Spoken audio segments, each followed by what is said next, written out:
나는 다석을 이렇게 본다. 20번째 시간입니다. 오늘은 서서 돌보는 성모님상, 서서 돌보는 성모님상, 입상이라는 제목으로 말씀드리겠습니다. 서서 돌보는 성모님상, 입상. 그리스도교 미술사를 보면 성모상은 좌상과 입상이 혼자 하는데, 다석은 당시 우리나라 성당에서 주로 성모 입상을 보았기 때문에 서서 돌보는 성모상이라고 하였다. 또한 다석은 1950년대 가톨릭 기도서인 성교 광고에 실린 성모경을 윤문하고 삼종경도 고쳤었다. 이제 다석의 풀이를 들어보자. 성모상은 봉사하는 어머니들의 표상이라고 다석은 풀이했다. 성모는 서서 돌봄이 여간 많지 않습니다. 한시도 앉아 있을 수가 없는 분이 성모입니다. 지금은 사정이 다르지만 우리나라의 어머니들, 특히 옛날의 어머니들은 거의 다 성모입니다. 서서 돌봄이 어찌나 많은지 앉아서 따뜻한 밥 한 그릇 못 얻어먹었습니다.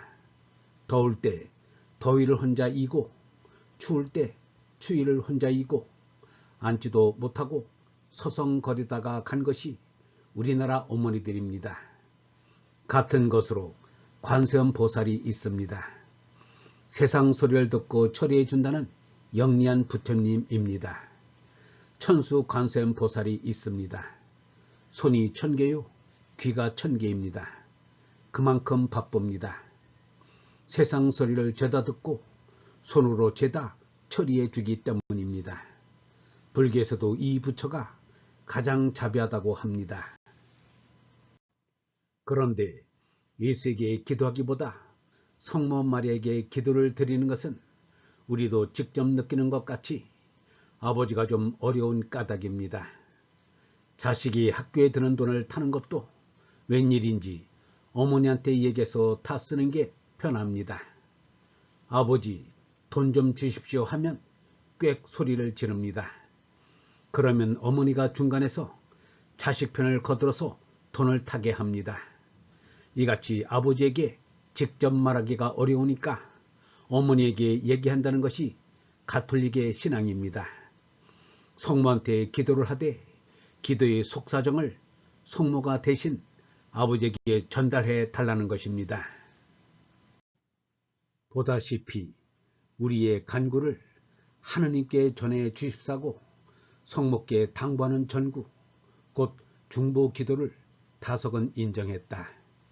그는 1955년 12월 11일 일제에서도 한엄 곧이시여 나신 아들 때문 비루소서, 하느님의 어머니 동정녀시여 태어나신 아들 예수를 봐서라도 우리를 위하여 비루소서 라고 적었다.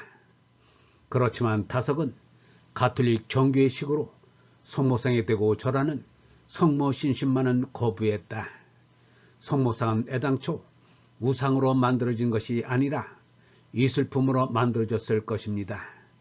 이것을 일부 무식한 사람이 예술과 종교를 분간하지 못해서 우상에게 하듯 성모상에도 절을 하며 받듭니다.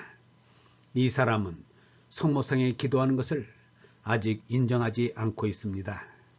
그러나 이런 의미로 기도하는 것, 즉 참마음으로 섬기는 이가 성모라는 것을 느끼며 기도하는 것은 인정합니다. 줄곧 앉아있는 부처님상, 좌상. 부처님상에 대해서 다석은 진득하니 앉아서 진리를 깨추고자 골몰하는 모습이라고 했다. 석가도 부다가에서 마지막으로 깨달음 없이 그냥 일어나지 않겠다고 작정하고 한 번 앉은 채로 마귀와 싸워 이겼습니다. 그 결과 아주 굳은 깨달음을 얻었다고 해서 금강경이 나왔습니다.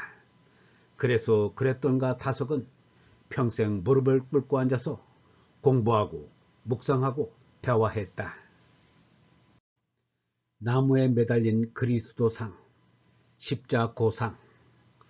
다석은 예수의 삶과 죽음을 풀이하여 예수는 경첸 애인을 천직으로 알고 살다가 십자가 나무에 매달려 순직했다고 보았다. 다속의 풀이를 옮겨 적는다.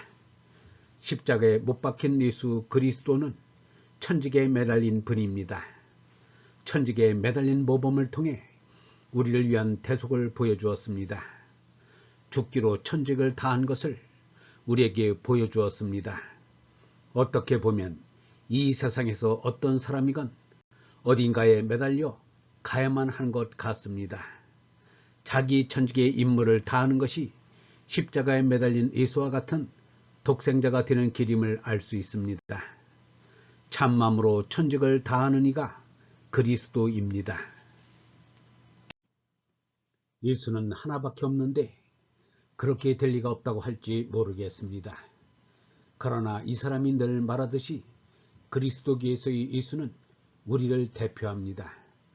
천직에 순직한 자는 장소 여하를 불문하고 교리가 있건 없건 독생자로서 십자가를 진 사람입니다. 결코 편협한 예수 그리스도가 아닙니다. 다속은 요한복음서에 나오는 하강과 상승 기독론을 풀이하면서 당신은 정통신앙을 벗어나서 예수 강생과 십자가 사건을 아주 새롭게 이해하노라고 확언했다. 깊이 되새길 말씀이다. 하나님께서 세상을 이처럼 사랑하셔서 외아들을 주셨으니 이는 그를 믿는 사람마다 멸망하지 않고 영생을 얻게 하려는 것이다. 이 구절을 외우라고까지 합니다. 이 사람이 23살 때만 해도 전도할 때 이 구절과 십자가에 못 박혀 흘린 보일러소 구절은 빠져서는 안 되는 줄 알고 줄곧 외웠는데 지금은 자꾸 달라집니다. 이 사람도 10년간이나 이 구절을 인용했는데 지금은 몹시 달라졌습니다. 그러나 달라진 이후 40년이 되는 오늘까지 이 사람의 해석이 옳다는 신념이 있습니다. 그런데 예수만 외아들입니까? 하나님의 씨를 타고나 로고스 성령이 나라는 것을 깨닫고 아는 사람은 다 하나님의 독생자입니다. 독생자는 피할 수 없는 존신을 가집니다. 내가 독생자, 로고스, 하나님의 씨라는 것을 알면, 그러니까 이것에 매달려 줄곧 위로 올라가면 내가 하늘로 가는지 하늘이 나에게 오는지 모르겠습니다. 하늘나라가 가까워집니다. 영생을 얻는 것이 됩니다. 사람마다 이것을 깨달으면 이 세상은 영원히 멸망하지 않습니다. 영성신학원 다속 아카데미의 하늘소리였습니다.